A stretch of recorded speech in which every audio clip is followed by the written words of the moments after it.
Welcome to the show, Shauna. I'm so happy to have you on. Thank you. It's great to be here. I'm really Yeah, excited. I can't believe I've not covered ADHD on the show. We were talking before I hit record that it's a topic I've wanted to cover, but here we are. You've written a book on it, and so it's the perfect time. Yeah. I think what would be helpful though is just a definition so we all understand what it is. We've heard ADD, ADHD. Does the definition encompass both? Like just tell Mm. us what is ADHD? No, that's an amazing question because in our generation, yours and mine, it used to there was ADD and ADHD. And so ADD just meant, you have a hard time paying attention, but there wasn't the hyperactivity component.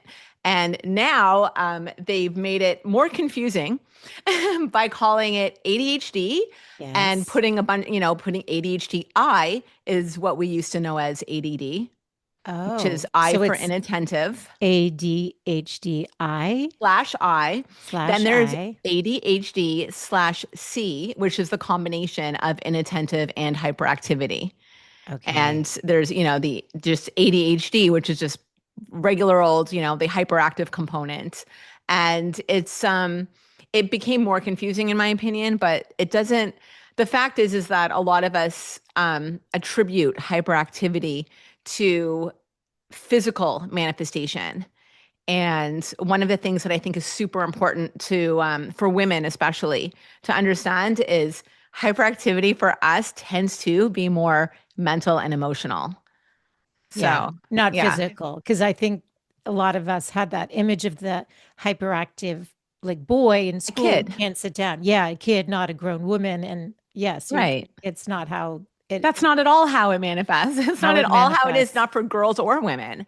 So, in Right. general, you have girls and women who are hyperactive physically. Yeah. Um, Absolutely. I happen to be one of those people, but it's definitely not the majority. Okay. Okay. Yeah. I'm going to read something. This was sent sort of as a description from your, to like take us into what the book is about, because I think it's going to be helpful just to hear this. And it says an estimated 50 to 75% of women struggling with ADHD don't even know that they have it and are fighting an uphill battle trying to navigate a world their brains are simply not wired for. On the surface, people may label them as unreliable, flaky, intense, or dramatic, but inwardly, these women are plagued by severe overwhelm, emotional chaos, chronic stress, catastrophic thinking, and feeling misunderstood by everyone. Women who seek help are often misdiagnosed with anxiety or depression, which can lead to a lifetime of living with the wrong diagnosis and medications, while the true culprit goes undetected or incorrectly treated. This can leave them feeling hopeless and perpetuate cycles of anxiety and depression. And to make matters worse, just when they start to take small steps forward in their ADHD management, hormonal shifts like PMS and menopause can throw everything into a lurch and send them right back to square one. So I think it would be really interesting for people to hear what your journey was with it, because one of the things that I didn't know that I learned from reading your book is that you're born with ADHD. It's not something you develop, because I think a lot of us think, oh, yeah, I think I have it now. So use you, if it's okay, use yourself as an example of how it manifested for you and how ultimately you ended up getting the diagnosis in your 30s. I have had ADHD since the day I was born. And all of us who have ADHD have it for our entire life. We're born with a brain wired like this. Um, for a lot of girls and women, it and me, because you wanted me to talk about myself, it looks exactly the opposite of what we think it should look like. So when I actually my book starts with the story about when I was in first grade. Um, when I was in first grade, I was a silent, shy, just super quiet, invisible kid. I actually was I think they would, these days, I think they call it selective mutism, where like the children, my daughter, who's now 14, had a girl in her class that just never spoke. But she spoke at home, right? And so I was looking at that little girl once at a school event. And I'm like, God, that was me at that Yeah. age. Um, I didn't disrupt anybody. I was silent. And nobody knew that there was any problem except for the fact that, later on in the year, they realized that I hadn't done any homework and I wasn't doing anything in class that I was supposed to be doing because I was really just like thinking. I was just constantly thinking. I was internalizing everything. And that tends to be the situation for a lot of women and girls, is that everything is internal and we overthink everything. And we're like constantly ruminating on, anything that's stimulating. So if it's something upsetting or something you're questioning or something you're indecisive about, it's just churning and churning and never, ever stops because you have no place to put it. So that's part of what ADHD is for women, is just this non-stopness of mental activity that's in a way quite disruptive. Yeah. Yeah. And And then, so yeah. for me, I mean, I was diagnosed because of I was involved in a fairly severe situation when, my life was just not working. But a lot of people's lives don't work. And so it wasn't unusual. But then something unusually terrible happened.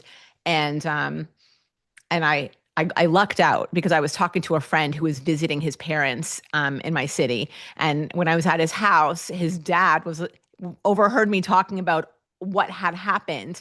And his dad was a psychiatrist.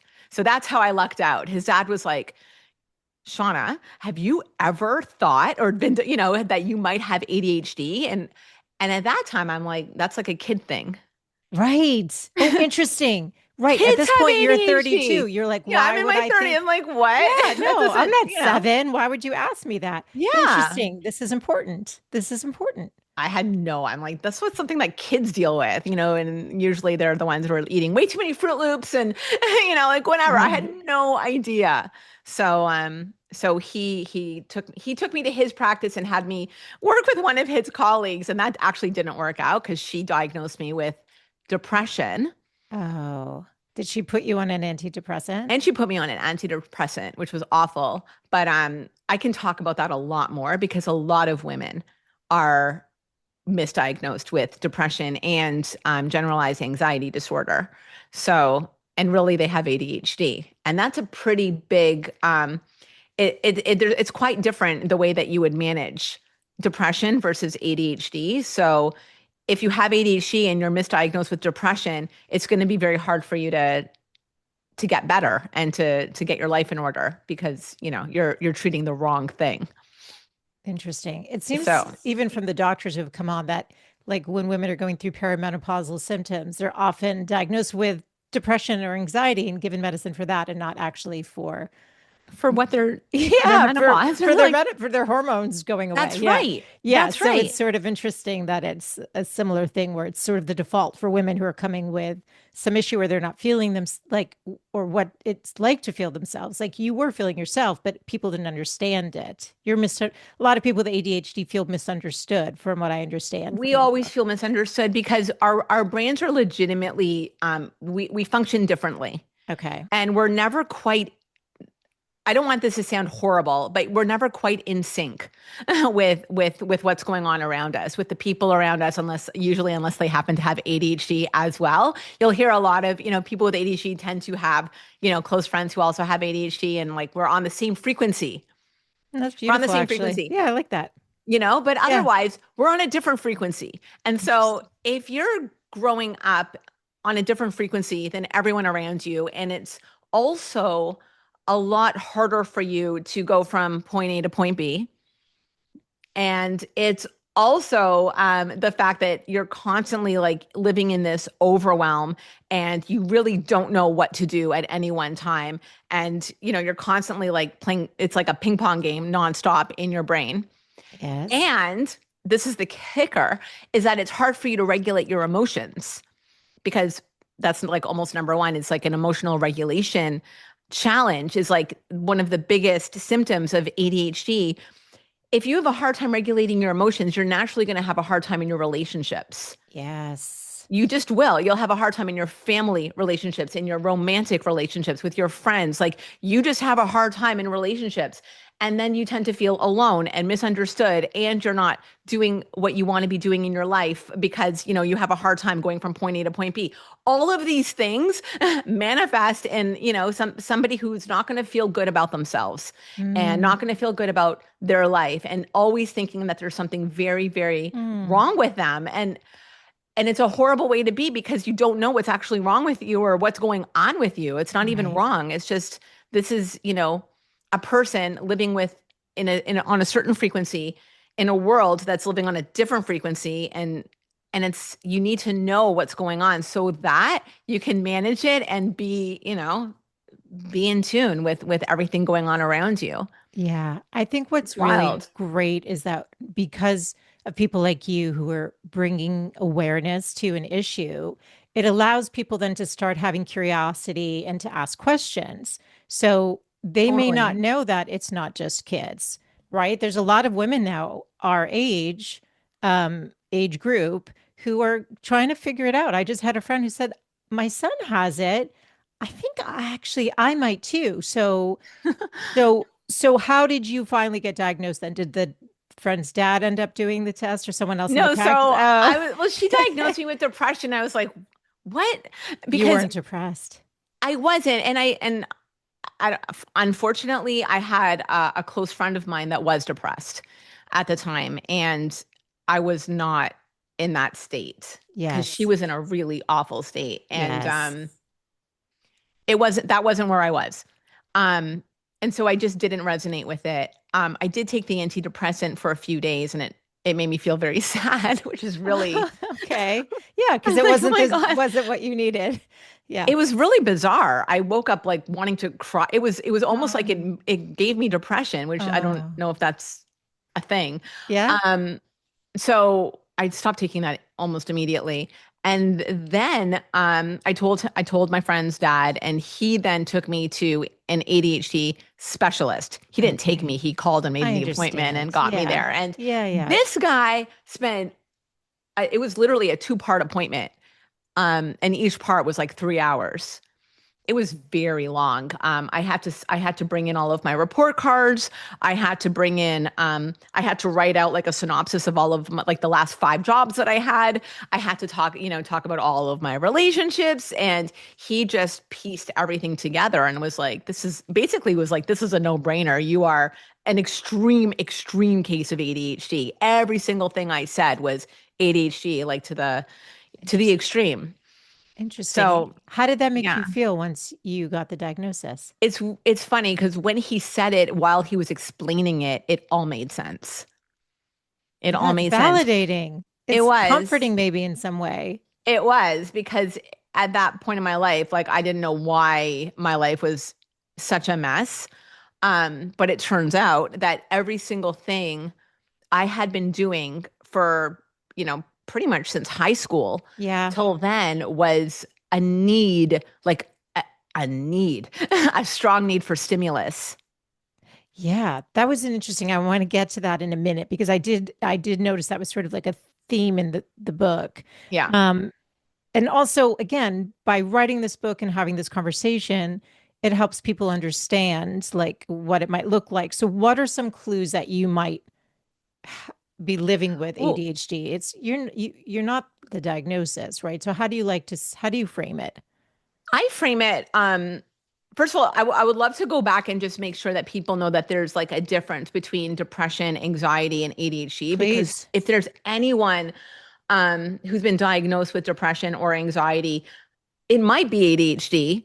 And especially if you've been diagnosed with depression and anxiety and whatever you're doing with your doctor isn't helping you in the way Mm, you want it to help you, it might be ADHD. And it's just good for people to be aware of that. I printed out the questionnaires that they give you at the doctor's office. So it's wild. So this is the depression questionnaire, and but I just want to point it out that like it literally says, number 2, feeling down. Number 3, trouble falling or staying asleep. This is mm, for depression, and you have to rate it on a score like several days, more than half days, nearly every day. If you have ADHD, you will Yes. likely have a hard time falling asleep or staying asleep. If you have ADHD, especially if you don't know it and your life isn't working, you will feel down. If you have ADHD, you may very well have a poor appetite or find yourself overeating because, especially Stimulus. you're constantly, if Yeah. you're always ruminating, Yeah. you're not gonna necessarily remember to eat all the time. And a lot of us will eat all the time Yeah. to try Yeah. to like quell, the Yeah. nonstop thing, nonstop thoughts in their head. Feeling bad about yourself, trouble concentrating on things. This is a scale for depression. Interesting. Okay, there's no one with ADHD that doesn't have this, right? There's Ah, moving or speaking so slowly so that other people have noticed, or the opposite, being so fidgety or restless that you like who with ADHD doesn't wouldn't put a 3 there. it's And so really people who have interesting. ADHD are literally going to score Hi. if you get they're going to score on the moderately severe depression scale of that. And they don't have depression, they have ADHD. And it's the exact same thing for the GAD-7, which is a generalized anxiety disorder scaling that you'll get at your doctor's office. All of these things all of these things would be answered at a like a 3 for somebody who has Oh, ADHD. that's Maybe not a interesting. 3, but there's nobody with ADHD that doesn't have these, trouble relaxing, being restless, irritability, feeling afraid something bad might happen. That's one of the chapters in my book.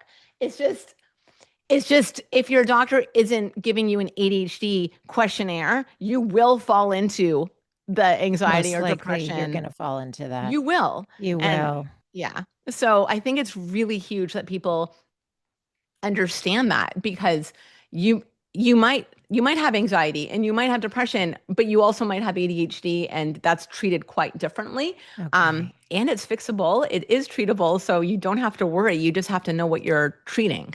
That's all. Right. Yeah. Okay. So, all right. So that was actually really important because so let me jump ahead and then we'll go back. So, Mhm. who can accurately diagnose it? Because now I understand maybe why that woman thought she was a psychiatrist. She's like, okay, maybe she gave you that form and she's like, oh, She you're, gave me the same form. Like yeah. this was So ages that makes ago. sense. So you're right. So I would imagine hopefully these days it's different now. Like there's more information, education, awareness, or I don't know. Who does somebody go to? Let's say if they're Honestly, thinking, Michelle, it it's depends on where not. you live. Oh yeah. Hmm. It depends on where you live because to this day, we have people calling us, not necessarily clients, saying like, I just got diagnosed with depression, but I don't feel depressed. Hmm. And so I started looking into it. And so because they are a curious person and they're not just taking what their doctor says, Yes. straight up. They're still looking into it, and then they think, oh, maybe this is ADHD. So they'll call us. But a lot of people wouldn't do that. They'll be like, my doctor says this is what it is. Here's my prescription. Which is fine. Yeah. It's just like, it could be something else also.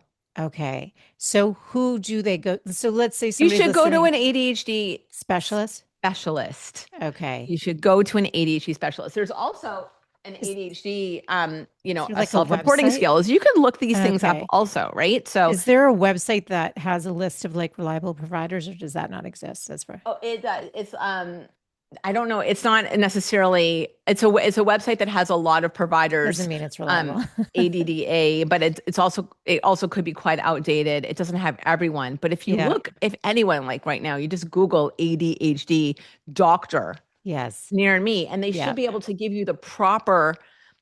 Oh, but Assessment. here's another segue, but it's not really a segue. This is important. Yes. The adult diagnostic criteria that a doctor will give you also definitely asks different questions than the depression and anxiety scaling, but a lot of the questions that are asked here are very it's about external organization productivity. Okay. It doesn't touch on the emotional overwhelm aspects, the ruminating, all of the things that women do in spades. So a lot of Yes. this is even more friendly for males than for females, even the ADHD diagnostic tool. So Again, that's why. why we're having this conversation, why even though you work with women and men, this Yeah, is maybe why your book is for women, because there is a gender, you call it the the ADHD gender gender gap. gap. Yeah, So, okay. So we're going to just take one step back. And so sure. basically they look up ADHD. Just go to a doctor, a real doctor, not Yes. like go to not a chiropractor who knows a lot about Right. ADHD. And I'm not Right. saying chiropractor like good No, for no, no. chiropractors, but there's so many people who just go to a doctor, a psychologist or a psychiatrist who specializes in ADHD and get a proper diagnosis. A proper Okay. diagnosis should not ever take less than an hour. Okay. So that's huge. Mm. Okay. And so, And it should be something that covers your entire history, not just how you feel today or this month. right. You brought in report cards from when you were little, job From history. kindergarten. Yeah, I he mean, wanted like, everything. and you had it. That's pretty good. I didn't, my mother did, Well, but that's what I mean. Somebody it's saved it for really you. That's pretty somebody had good. it.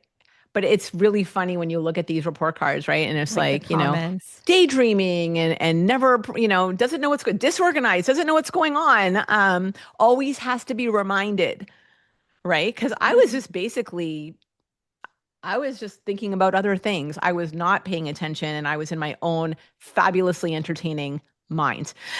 So thinking about, whatever was more interesting than what my teacher was talking about. Right. Yeah. Probably depending on the subject, you were either focused or you weren't, depending on Right. how interested you were. Right. Isn't that Exactly. so? What are some clues though? So, like, what would somebody be like, oh, yeah, I always feel like you mentioned overwhelmed. We talked about, people might label you as unreliable or intense or dramatic. So, like, you talked about the emotional chaos, catastrophic thinking, feeling misunderstood. So, but like, what is like a day to day example of like, I think yes. the simplest thing that Most common, because obviously most not everyone's common going to present the and what is same. not mentioned in the anxiety and depression scales or the ADHD one. So I will just tell you and your and your people, everyone, the most common is almost debilitating overwhelm.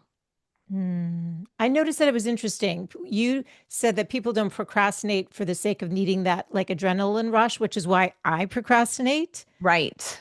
That's Right. just my personality type, having done Myers-Briggs. Like, I know I need that like deadline Last or minute. whatever. I need that. It's Yeah. unfortunate. I've worked around that, So but it's stressful though, right? But you it's still, super but at least you stressful. know. But I Yeah. found it really interesting. So the reason though for people with ADHD is We don't know where or how to start. it's overwhelming. So there's Period. We just avoidance. don't know how to start. We're frozen. I call it the deer caught in headlight syndrome. Mm, And we literally live in that every day, if not moment by moment.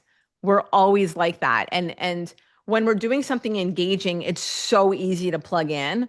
But when we're doing something that is, challenging or we're unsure of it or just something that's not necessarily super familiar to yeah. us, it's really hard to know how to begin or where to even plug in.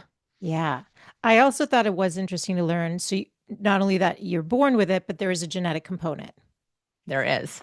There And is, which makes it yeah. easier, I think. Well, Like, it because you does. Like I can, said, I think yeah. a lot of people are saying, oh, I'm working with my kid, but actually, I have those tendencies. Like Yeah. they're seeing it in their children who are being like diagnosed by the Yeah. professionals and then getting help and going, wait, I feel like I could use this too, which is why I think a lot of people now our age, right? So tell us about the gender gap as it relates to ADHD for women, like the differences between, Well, I think the biggest thing and I want to just really preface this by saying in general, because yes, I don't like saying like men are like this of and course. women are like this because that is so wrong. Yes. And I happen to be a woman who identifies very much as a woman, but has a lot of the typical, hyperactivity, male attributes for ADHD. But Okay. so many women are like me in that way too.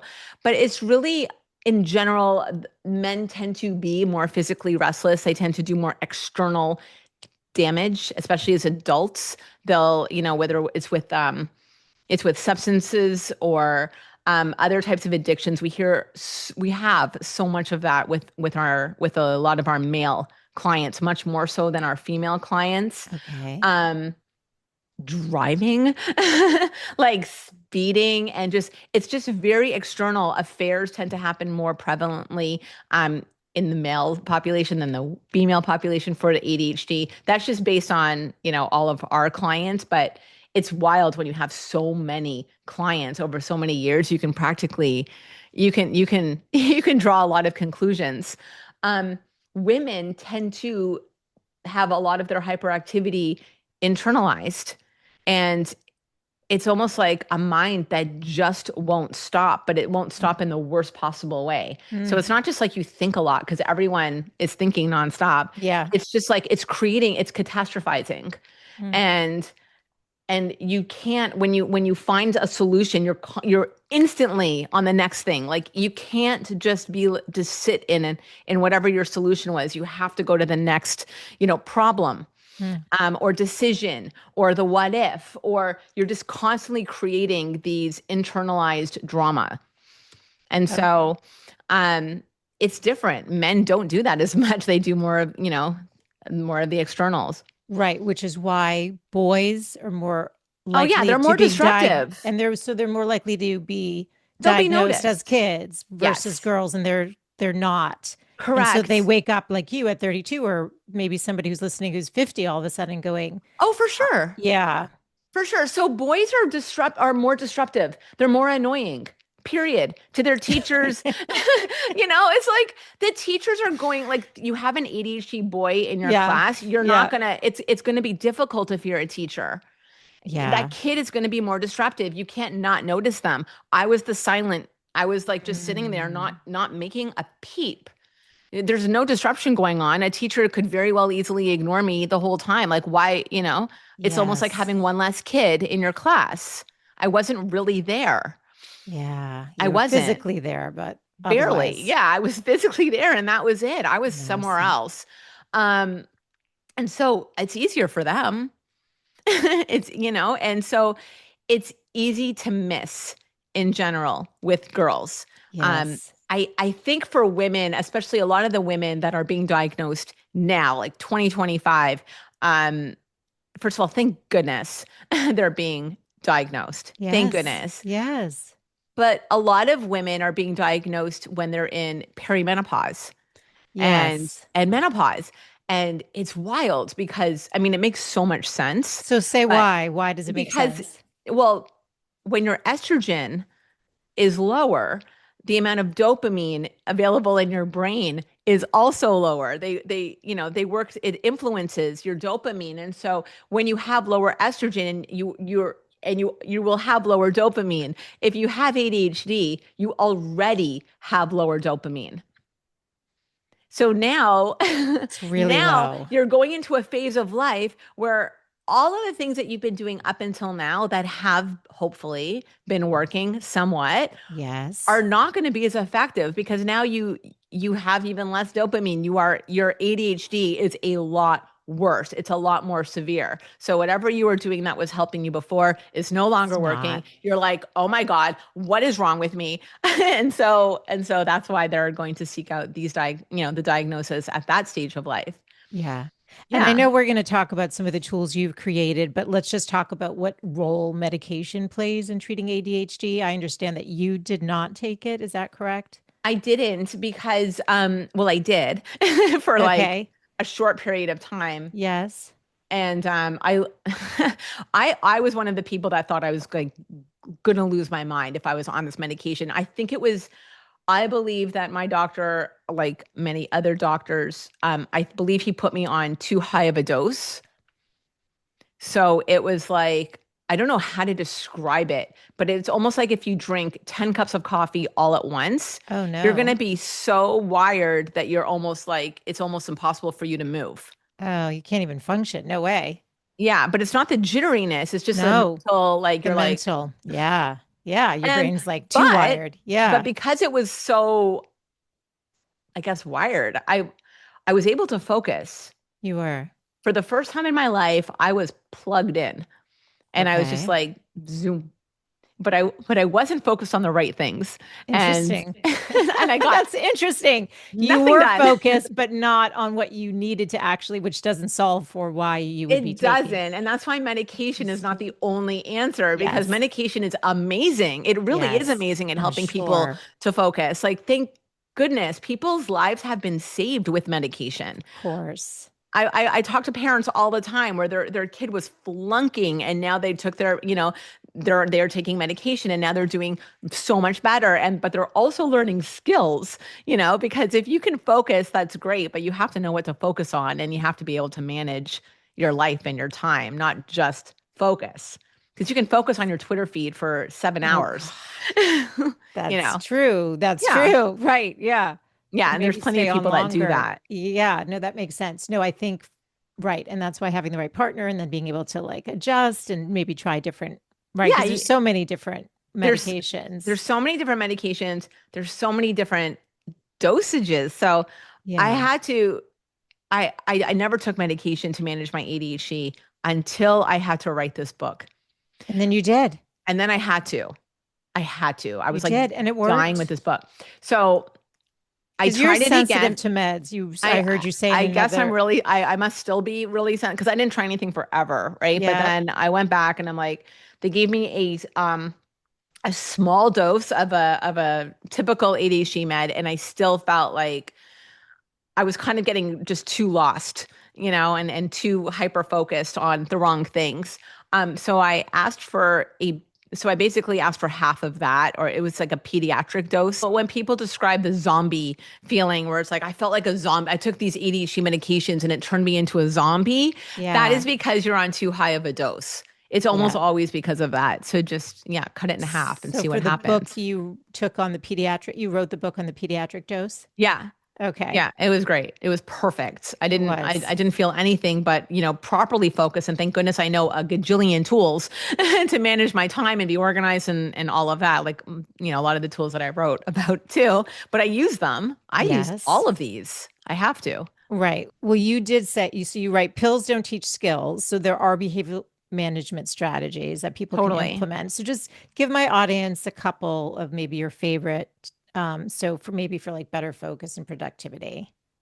Um, my personal favorite, the one that I use all the time. Well, I actually use every tool in here I use. There's a lot more than what's in this book. But the super, super tried and true techniques and systems were put What got in in? Yeah. print. Okay. Yeah. And so, because then I can say without any hesitation, these work. You have to do them.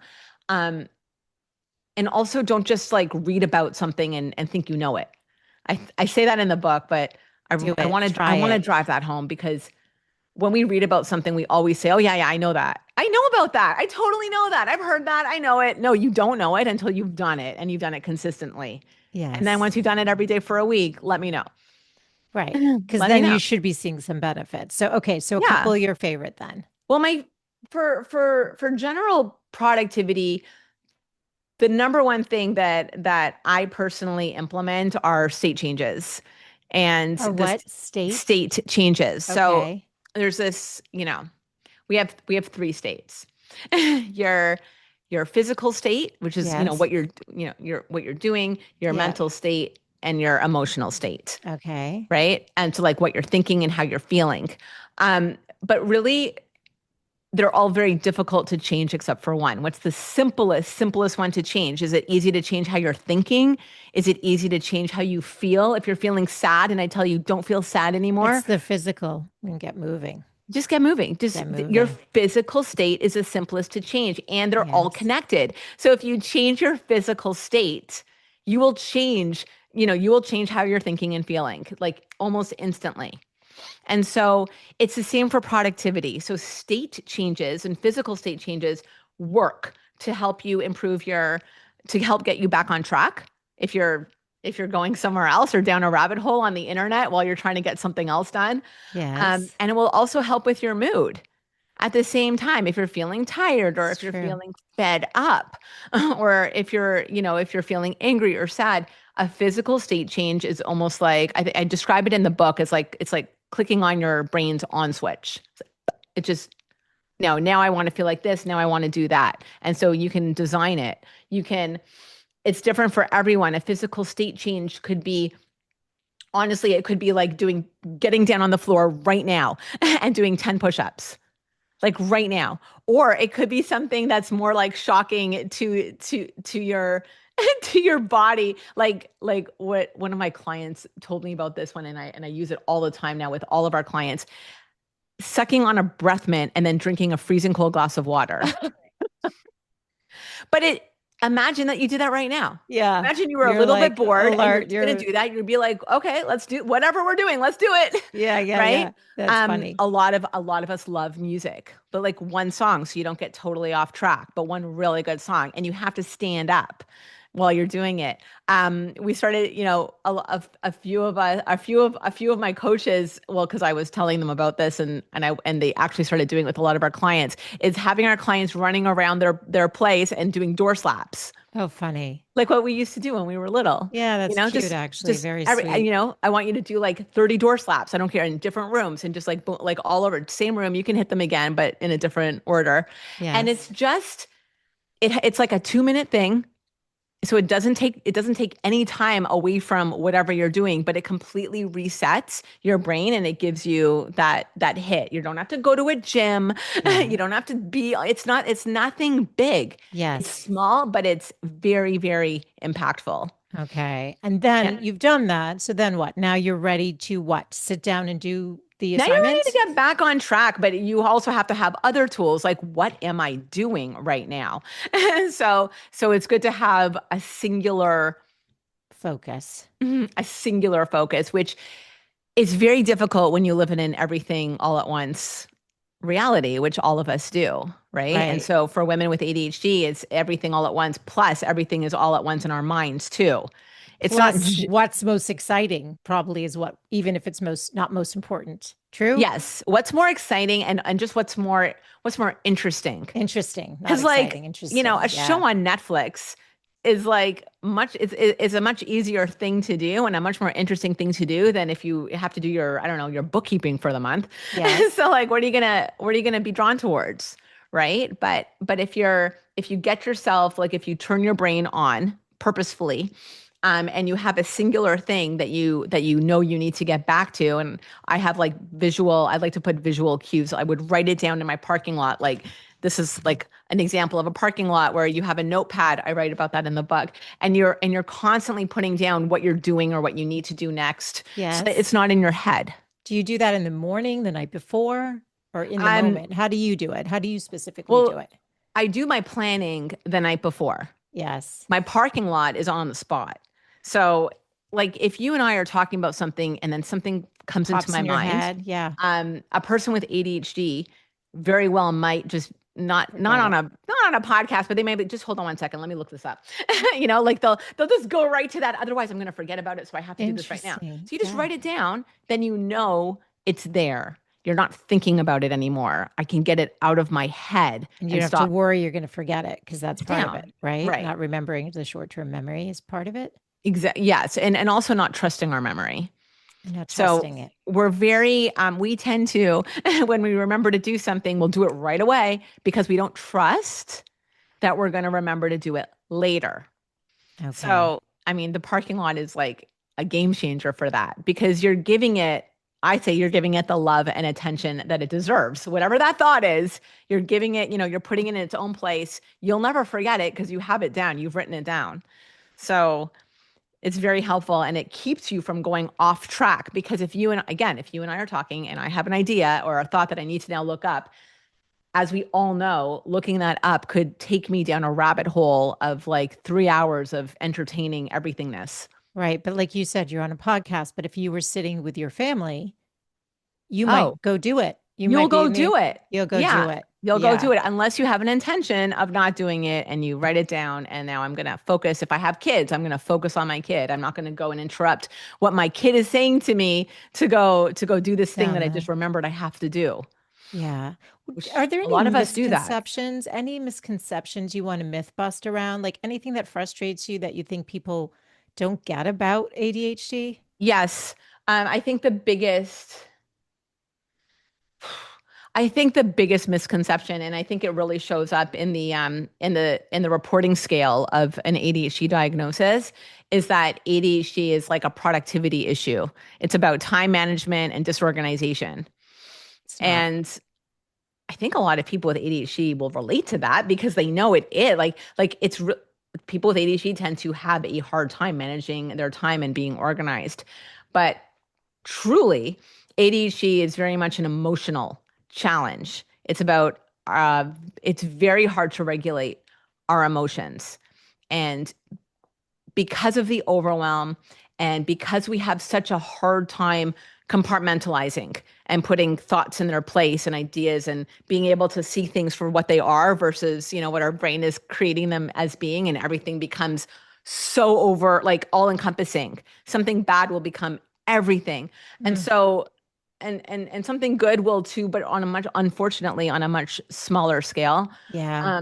But because of the deluge of input in our brain, that tends to be what causes the time mismanagement and the disorganization Yeah. and the impulsivity And the and all of overwhelm. those external symptoms that doctors attribute to being ADHD are really the symptoms. Like, these are all symptoms of having a nonstop overwhelmed brain that's highly emotional, and we're not able to manage the emotions, and that's nowhere on any of this. And it's So nowhere. It's in your book. yeah. I don't know if I don't it is definitely in the book. um but I should write another book just on On the this, because I emotional feel like component. this is something that everyone's missing. Even a lot of ADHD people are missing this. Like, they don't. I think one of the reasons our coaching company became as successful as it did is because I went there immediately. Like, What do there you was mean? You there went there I went to immediately. the emotional management Right of away. instantly, like, because that's what I need. That's what I felt like. This is what we need to do. This is it. Nobody told me that, because there wasn't like ADHD coaching programs out there. There wasn't. And even the ones that there are now, I don't even think they go into this. It's really all about organization and time management, but it's so much heavier and deeper than that. Which is Anything why. you can share on that? Like one thing that you do or started on the emotional piece to help? Oh, yeah. Yeah. Well, actually, in part three Yeah. of the book, I think the first chapter, on chapter 12, is mood management, Yeah. and doing basically, doing things even when you don't feel like it, because we tend to do what we based on how we feel. And that's, like, in a way, that's kind of dangerous, because if you're not feeling great, you won't do anything, you Yeah. know? And Yeah. so, there's a lot of there's some deeper processes that I go into in the book, but in general, just knowing, I mean, the state changes is like the simplest thing I Yeah. can I can Just get up and talk move. about. Because, I think you used an example of somebody who didn't want to get out of bed every day. They couldn't even get off either the couch or the bed or the scroll because Right. it's just like, It's like all encompassing. yeah, and the overwhelm and then like, no, no movement, right? No So then movement. And so how do you shift that? Because that's an you emotional thing. start so small. You never get people on this big routine, because that will never work, and it's very overwhelming. You Yes. start by literally Baby doing like steps. 5 minutes, like, not 5 minutes. What am I saying? 5 seconds. Get up and go to your balcony. That's it. Yeah. That's step Go look one. out the window. Go look out the window. Yeah, I think one of my favorites for a lot of our clients is just put your shoes on and don't go anywhere. just doing that. Just put your shoes on, because you'll see. And I think, like, even if you imagine, if you're putting your shoes on, Now you're more likely to take the next step. but you're also going to be in a different, like, it kind of it puts you in a mental state of doing or going, or other than somewhere else other than where you are right now. Yeah. So Shauna, you're not on social media. I'm Tell not. us, tell I us know. why. No, that's fine. It's funny. I actually got off of it. Um, Did you? I did every summer. I do a little bit of a digital detox. I find I have more time to focus on what I really want to, and I'm not distracted. I don't think I have ADHD. At one point during COVID, I did. No, I really did. And I think I was not feeling myself and like I felt like I couldn't focus, but I think it was just like the overwhelm of Overwhelm. that situation. Yeah. But there were times where like I was like, do I have that? Don't I? But I will say seeing too much information as at once when I'm so deeply curious doesn't feed me in a way that makes me feel good. And I Right. also deserve to feel good. So like why am I going to scroll for an hour and then feel worse at the end of it? Like it hits the dopamine centers. I mean, it's designed to keep us Yeah, it does. It's rolling. like It's it's never designed, ending. but It's I'm never no ending. longer, I don't have that. Like I used to not be able to stay away from it. I used to delete it and then like put it Oh, back on. I okay. could care less now. Good for you. I'm so impressed. Do you And think for that's people a with choice. ADHD, though, is that more of a red flag? Like, should they be more aware of their usage? That goes without saying. And thank you for saying it. Because to me, it's just so, it's literally like putting a recovering alcoholic in a bar. Like, you don't want to do that. It's hard. It's hard for anyone in recovery to go into an environment that's really hard for them to manage. You don't do that to yourself. Why would you ever do that to yourself? Love yourself more than that. Take care of yourself. If you have ADHD, it's a good idea to stay away from things that just keep roping you in with a lot of BS because you're not going to be able to get what you actually want. What's actually important to you is getting further and further and further away. And Yeah. so How you do we you help a can teen though? Like these kids, that's how they socially connect. It's like constructed now that you can't really not be on it at some point because yeah, I mean it's impossible. I have two kids and I have a 13 and a 14-year-old and I cannot believe that kids these days are going to school with literally a TV in their backpack. Like they can watch any video anytime they want. They can instead of doing homework, they it's could be on true. Netflix. It's unbelievable. Not It's funny. unreal. But I figured out Yes, any and it's tools? Yeah. the only thing that I've figured out besides putting a million blocks on everything, which they somehow always manage to O- to figure out. Override. Yeah, yeah. Um, I figured out that it's just the most basic of all basics is just time limits. You have Yeah. 2 hours to do homework. Yeah.